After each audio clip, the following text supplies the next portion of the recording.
26. Question 26 says the property of the quarks that make them interact weakly at high energy is called what? A. Gauge theories. B. Asymptotic freedom. C. Weak interaction. D. Confinement. This is a very important topic, and you could research about this later after watching this video. I'll introduce you to the idea. It's often mystery as to why we haven't discovered the quarks separately by itself, and how do the quarks inside of a proton or neutron stay together. So we said earlier, proton is made up of 2 up quarks and 1 down quark, and the neutron is made up of 2 down quarks and 1 up quark, right? Can we yank one of these quarks out? Can we separate them? And if so, can we discover an isolated quark?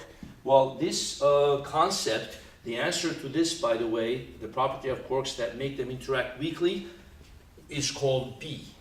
The discoverers of this phenomenon got the Nobel Prize in Physics in 2004, and it was a very important concept called asymptotic freedom. So asymptotic freedom said that the interaction of quarks with each other was a weak interaction at high energies. And the interaction among quarks was a very strong interaction at low energies. Okay, so inside the confines of the proton, the energy is very high, right? And therefore, as the energy gets higher and higher, the interaction among the quarks gets very low, right? So more or less, each of these quarks is free to roam about as they like. They're free to roam about as they like within the interaction of the neutron and the proton. Okay, and their interaction is via the strong nuclear force, which is mediated by the gluons, right? So now, when I try to yank this apart from each other and to decrease their energy, right? If you yank one quark from another quark from another quark, if you were able to yank them infinitely far apart, their energy would go down to 0, right? And they would not interact with each other at all. Well, as the energy gets lower, what happens? They interact with each other strongly. So it's kind of almost like an inverse relationship. When I try to yank them apart from each other, they're going to try to bind. So often, to understand this, we can kind of use like what's known as the bag model of the quark. Imagine I try to yank them apart. The neutron's outer walls will act like a bag, okay? As I try to stretch them, D, U, same with the proton, and the bag will not permit me to separate them apart. Okay? As they're getting farther from each other, as their energy is tend to decrease, their interaction is getting stronger, and it's not allowing us to separate them.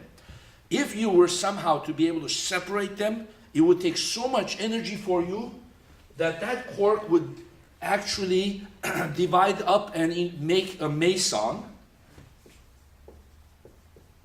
which is made up of a quark and an antiquark, right? So it could be, for example, U, D, antiparticle, right?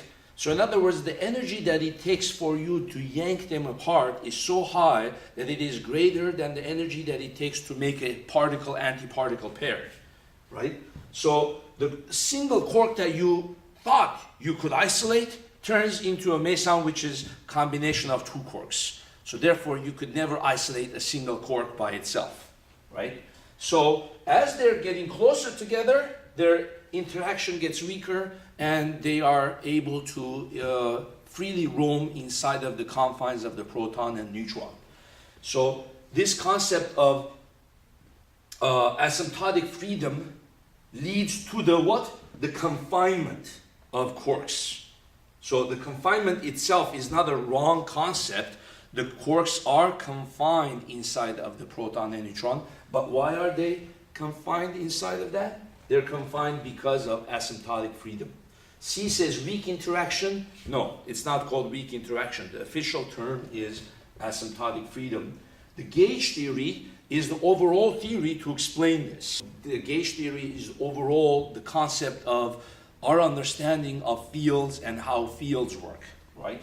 But the asymptotic freedom is the word to define this phenomenon, okay? So now you read up on this a little bit more. It's very, very intriguing. That's why we haven't discovered a quark by itself, okay? Thank you.